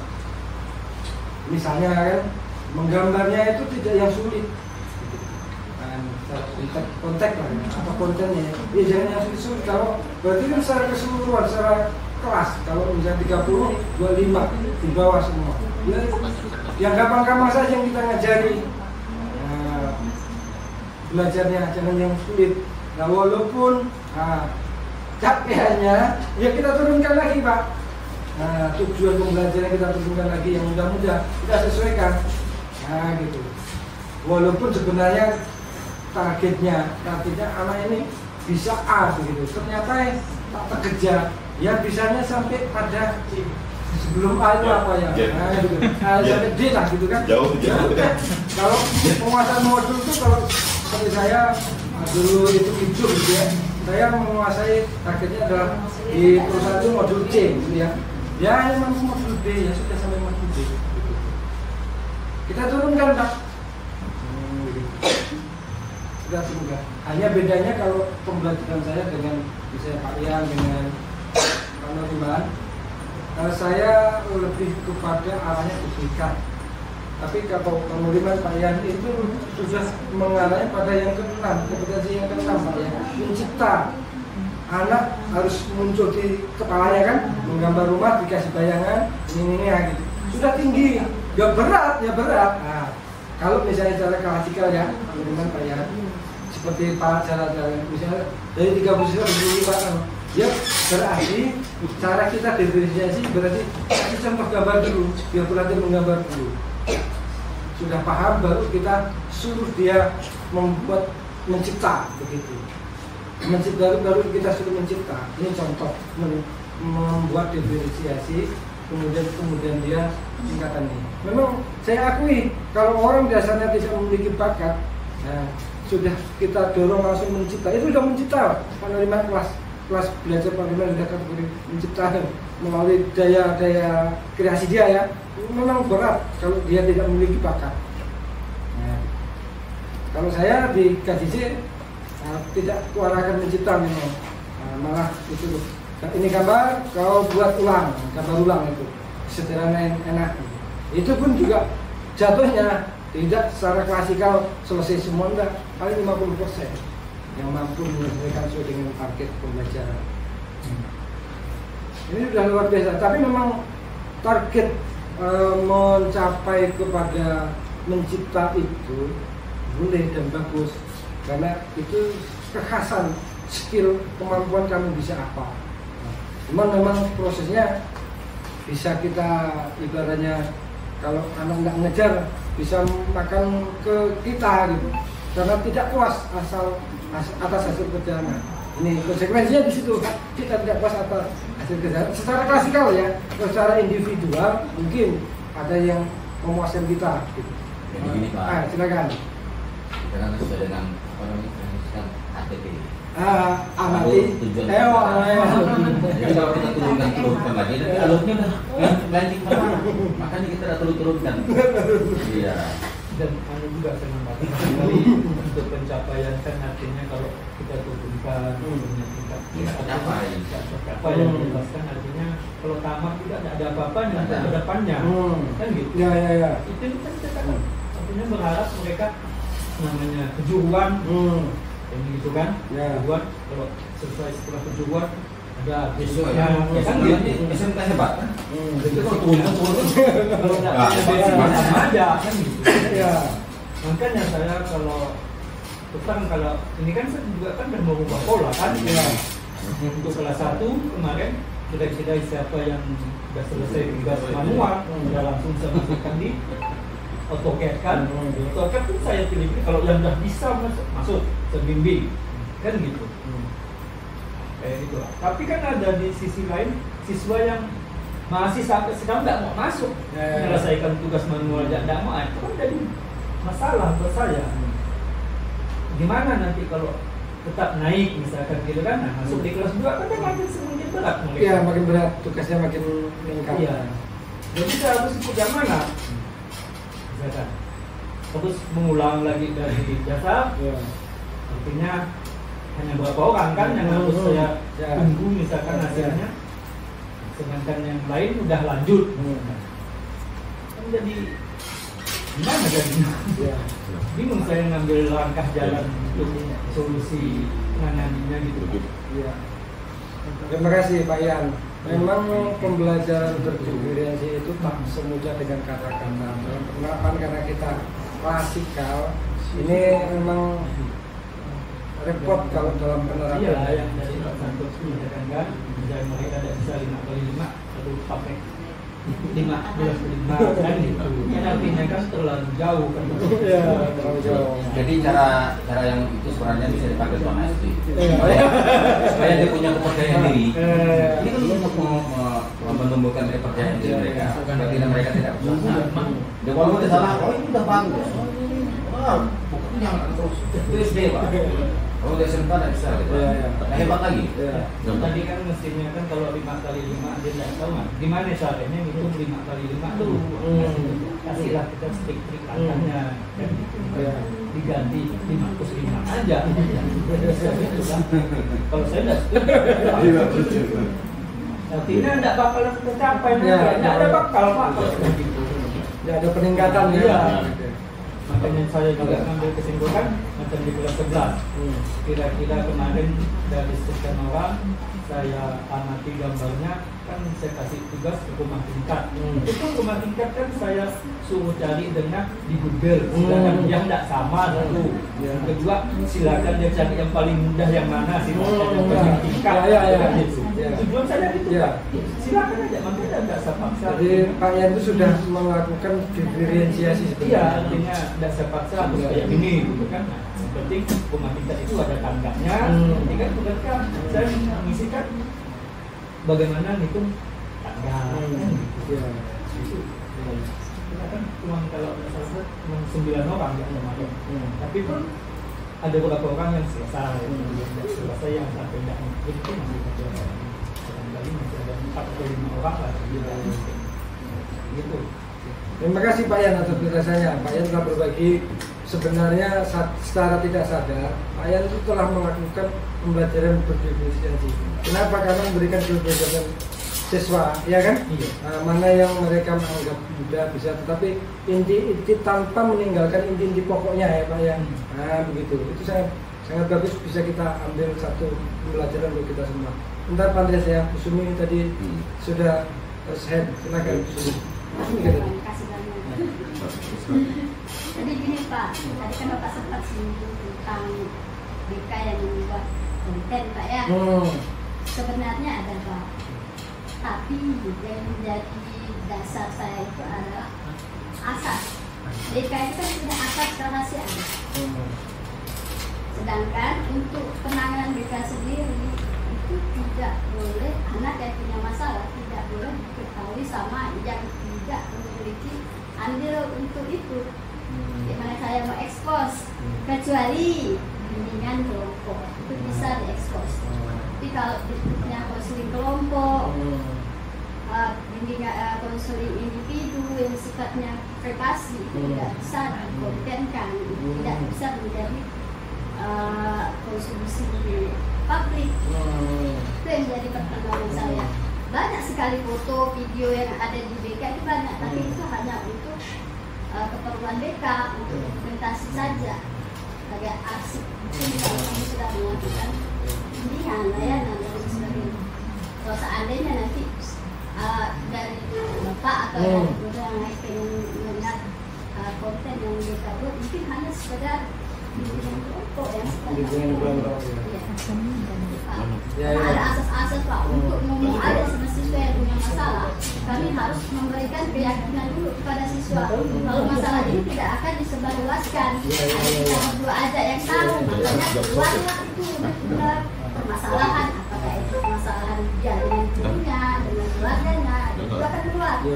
Kalau saya tidak memberikan rasa aman, rasa kepercayaan dengan siswa itu tidak akan keluar Pak. Makanya disitulah akan muncul tadi asas kerahasiaan yang harus saya jaga. Asas kerahasiaannya ya. Ya, seperti itu Pak. Makanya kode etik. Iya. Terima kasih atas penjelasan Ibu. Ini BK memang sangat memahami tentang ilmu-ilmu konselor ya dibanding kita.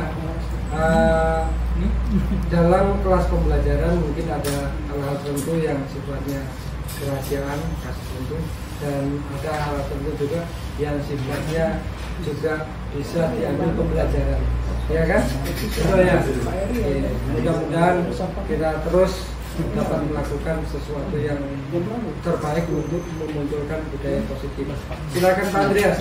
Terakhir cukup kan? Karena udah mau istirahat. Oh ya. Oke, silakan Pak Andreas. Ya. Udah mau sholat kalau nenek. Enggak. Belum selesai nanti. Udah, ya mau sholat. Belum selesai nanti. CGP ini kan tadi kan kalau tidak salah sebanyak memberikan rasa aman, nyaman, gitu kan, dan rasa memiliki. Nah, itu yang penting. Rasa memiliki itu Pak yang kadang-kadang saya perhatikan sampai saat ini yang tidak bisa. Tapi artinya sampai saat ini yang belum tertanam lah di hati mereka ya, artinya dari siswa itu kan barangkali ada solusi di itu kan kalau kita lihat di mana-mana, kalau di kelas kita lah terutama ya, yang namanya merasa memiliki itu kan baik kursi itu kan walaupun milik sekolah tapi mereka rasa memiliki tidak ada kan gitu kan. Nah, itu barangkali ada solusinya. Iya. Terima kasih atas pertanyaan dari Pak Ian. Kita belajar dari pengalaman di sekolah kita bahwa rasa memiliki terhadap misalnya aset sekolah di kelas maupun di sekolah anak itu masih rendah, dan ini menjadi tantangan kita. Yang ditanyakan Pak Ian, bagaimana cara kita menemukan solusinya, kan begitu ya. Nanti kita bisa berbagi Bapak Ibu ya, dari saya dulu. Salah satu solusinya memang kita perlu sekolah bisa melalui kelas juga bisa. Salah satunya adalah membuat keyakinan kelas melalui poster-poster yang kita buat. Kemudian melakukan pembiasaan budaya rasa peduli ya. Rasa peduli, membangkitkan motivasi intrinsik peduli. Kemudian juga kita juga bisa membuat melalui untuk rasa memiliki rasa peduli itu melalui peraturan kelas juga boleh ya, dibuat peraturannya. Misalnya adalah aset sekolah ya, meja kursi begitu. Dan juga bukan hanya kelas sekolah gurunya. Sebenarnya sekolah itu juga harus membuat satu regulasi terkait aset-aset sekolah, di mana yang bisa memunculkan rasa peduli, rasa memiliki siswa itu, sehingga dia akan menjaga, merawat, memanfaatkan dan dengan sesuai dengan porsinya, kemudian menjaga dan merawat. Menjaga dan merawat ini sangat sulit. Anak lebih kepada memakai, memanfaatkan.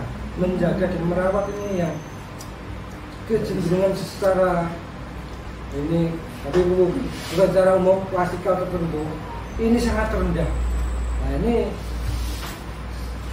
kita memerlukan sebuah tanggapan dari Pak Reza nampaknya ini. Silakan Pak Reza sebagai penutup. Kita perlu tanggapan atas pertanyaan Pak Ariani. Rasa memiliki siswa karena ditemukan bagaimana aset-aset solusi untuk menimbulkan rasa memiliki, artinya baik siswa, guru, semuanya lah. Semuanya siswa lah kita. Pada sekolah ini kan untuk memberikan rasa nyaman, aman, seperti itu kan. Rasa nyaman lah tentunya kan kelas bersih, susunan meja dan sebagainya rapi dan sebagainya kan gitu kan. Kelas tidak dicoret-coret, gitu. Ini solusinya gimana? Baik, terima kasih Pak atas kesempatan ini.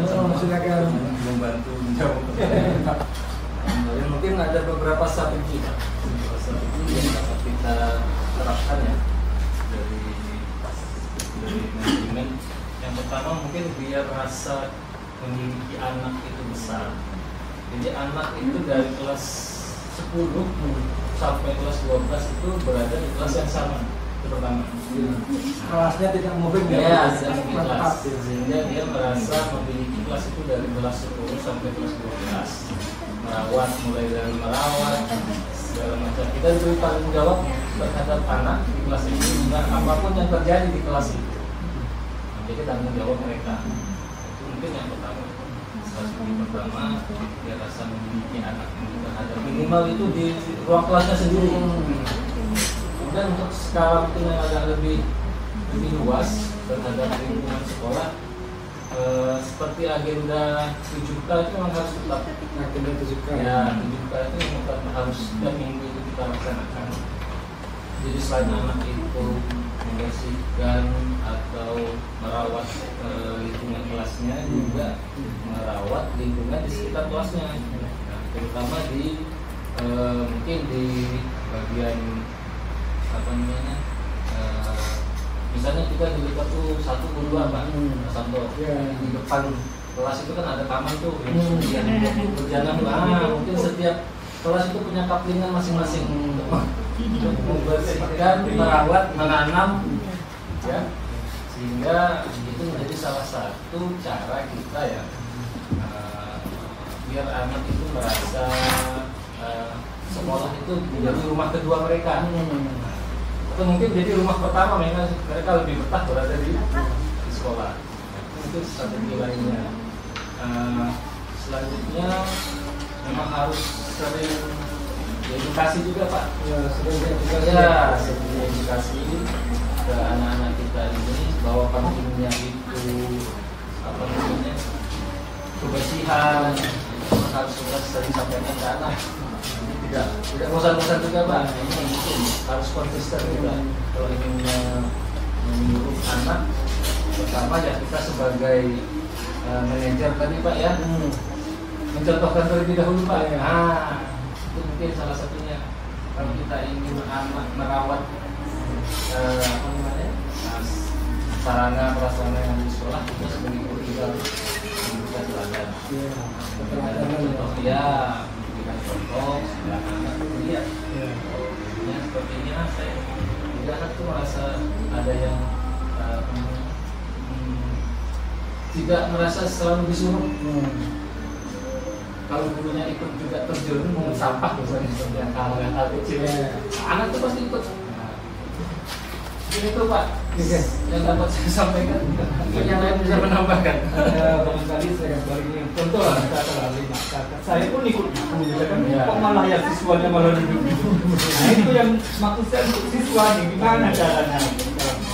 Gimana maksudnya kita pancing dengan kita ikutnya, membersihkan gitu. Kayaknya memang terus Pak. Ini aku kan, nah, itu yang susah. Masalah. Terima kasih Pak Yan. Sebenarnya kita tidak cukup hanya membuat poster, membuat keyakinan, tetapi kita tetap secara eksternal mendorong dan menumbuhkan motivasi intrinsik ya, melalui nasihat, pembelajaran dan itu memang sangat diperlukan. Nah, ternyata sebagai closing statement Bapak Ibu, mari kita sama-sama bersama-sama menumbuhkan budaya positif di kelas, di sekolah kita. Ya, setelah budaya positif kita tumbuhkan, insya Allah sekolah kita akan menjadi sekolah yang aman, nyaman sebagai tempat untuk belajar. Dan setelah tumbuh budaya positif, disiplin positif dan sebagainya, kita yang paling tidak kalah pentingnya adalah merawat keberlanjutan. Mari kita bersama-sama setelah tumbuh budaya positif, kita sama-sama merawat keberlanjutannya, bukan hanya tahun ini saja, sekali ini saja, tetapi budaya positif terus berlanjut secara kontinu, membudaya membumi di SMK Negeri 1 Singkawang ini. Mudah-mudahan dengan peran kita semuanya, budaya positif di SMK Negeri 1 Singkawang ini akan terus tumbuh dan berlanjut dari masa ke masa. Mari kita tutup bersama-sama pertemuan kali ini dengan bacaan hamdalah bersama-sama. Alhamdulillah. Terima kasih atas kehadiran Bapak Ibu.